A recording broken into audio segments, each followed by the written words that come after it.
Marcus Whitmore carefully adjusted the collar of his chauffeur's uniform before stepping out of the black luxury sedan parked in front of the Grand Imperial Hotel. At 60 years old, he looked like an ordinary driver. His shoes were polished but old, his watch was simple, and his gray hair was hidden beneath a black cap. Nobody who looked at him would have imagined that he was one of the wealthiest men in America. Marcus quietly opened the rear door as three wealthy investors stepped out of the car. Richard Collins, Stephen Barnes, and Daniel Porter were successful businessmen known for their arrogance as much as for their wealth. Throughout the entire week, Marcus had driven them from meetings to restaurants and from restaurants to expensive social events. Not once had they asked him about his life. To them, he was merely the driver. Richard handed Marcus the keys. "Be back here in exactly 1 hour," he said. Stephen glanced at Marcus's watch and laughed.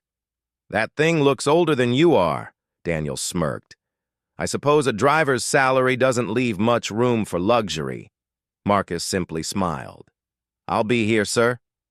As the men walked away, Richard lowered his voice. "Can you imagine spending your whole life driving other people around?" Stephen chuckled. "Some people are born to lead, and others are born to follow." Marcus heard every word, but his expression never changed. Over the years, he had learned that pride often blinded people to the truth. Later that evening, the three men climbed back into the car after attending a business dinner. Their conversation immediately turned to the purpose of their trip.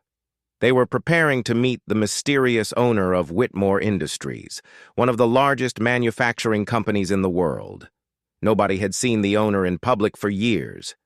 Newspapers called him the invisible billionaire. Richard leaned forward excitedly. "If this deal succeeds, we'll make millions." Stephen nodded. "I've heard the owner built the company from nothing." Daniel smiled confidently. "Whoever he is, he'll recognize talent when he sees us." Marcus remained silent as he guided the car through the brightly illuminated streets of Chicago. The following morning, the investors entered the car, carrying expensive briefcases and wearing tailored suits. Marcus drove them toward the towering headquarters of Whitmore Industries. The enormous building stood proudly against the morning sky, its glass walls reflecting the sunlight. Hundreds of employees moved in and out of the entrance. As Marcus stopped the car, Richard adjusted his tie. "Find somewhere to park," he said. "This meeting is far too important for unnecessary distractions." Marcus nodded respectfully. "Certainly, sir." The three investors entered the building and approached the reception desk. "We have an appointment with the owner of Whitmore Industries," Richard announced proudly. The receptionist smiled warmly. "Of course, Mr. Whitmore will be with you shortly." The three men exchanged curious glances. Stephen whispered, "I wonder what kind of man becomes a billionaire." Suddenly, the large wooden doors at the end of the lobby slowly opened. The investors turned toward the sound and immediately froze in shock. Marcus walked into the room. However, he was no longer wearing his chauffeur's uniform. Instead, he wore an elegant black suit. Several executives followed behind him, carrying files and electronic tablets. Every employee in the lobby stood respectfully as he passed. The receptionist smiled. "Good morning, Mr. Whitmore." Richard's face turned pale. Daniel nearly dropped his briefcase. Stephen stared in disbelief. "Marcus?" he whispered. Marcus smiled calmly. "Good morning, gentlemen. Welcome to Whitmore Industries." Richard blinked several times. "You're the owner?" Marcus nodded. "Yes, I am." Daniel shook his head in confusion. "But you were our driver." "That is correct," Marcus replied. Stephen looked around the room. "Why would a billionaire work as a chauffeur?" Marcus slowly walked toward the enormous windows overlooking the city skyline. "Because I never wanted to forget who I used to be." The room became perfectly silent. Marcus turned toward the astonished investors. 40 years ago, I was exactly what you believed me to be, a poor driver trying to survive. I worked 18 hours a day. During the mornings, I cleaned cars. During the afternoons, I drove passengers around the city. At night, I repaired engines to earn extra money. I saved every dollar I could. He paused for a moment before continuing. Eventually, I bought a second car. Then I hired another driver. A few years later, I owned an entire transportation company. Over time, I expanded into manufacturing, construction, and technology. The business grew beyond anything I had ever imagined. The three investors listened quietly. Marcus folded his arms behind his back. Every year, I spend several weeks working as a chauffeur. I wear ordinary clothes, drive ordinary people, and observe how they treat those whom they believe have no power. Richard lowered his eyes. You heard what we said. Marcus smiled gently. Every word. Daniel looked deeply embarrassed. We judged you without knowing anything about you. Marcus nodded. You did. Stephen stepped forward. We're sorry. Marcus looked at the three men thoughtfully. You should not apologize simply because I turned out to be wealthy. The janitor deserves respect, even if he remains a janitor.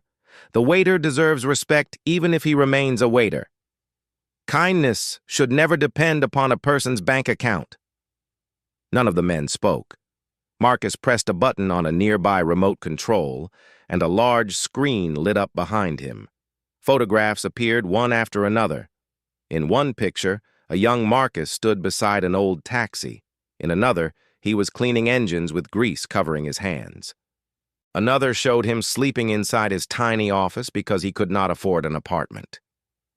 This, Marcus said softly, is what success truly looks like. Long nights, endless failures, sacrifice, discipline, patience. Richard slowly shook his head. We thought wealth meant power. Marcus smiled. No, character is power. Money simply reveals the kind of person you already are. The meeting continued for several hours as the investors presented their proposal. This time, however, everything had changed. Their confidence had become humility. Their arrogance had become respect. As the meeting ended, Marcus stood and shook each man's hand. I have decided to accept your proposal, he said. Relief spread across their faces. Then Marcus continued speaking. Not because of your presentation, but because I believe people deserve an opportunity to grow. Richard smiled gratefully. Thank you. Marcus nodded. Never underestimate anyone simply because of the clothes they wear or the work they perform. Every person carries a story that you know nothing about. Later that evening, Marcus returned to the parking garage. He removed his expensive jacket, put on his chauffeur's cap, and climbed back into the driver's seat of the black sedan. As he looked into the mirror, he smiled quietly to himself. To thousands of people, he was merely an old driver. Yet hidden behind that ordinary appearance was the man who owned nearly everything around them. And Marcus intended to keep his secret for as long as possible.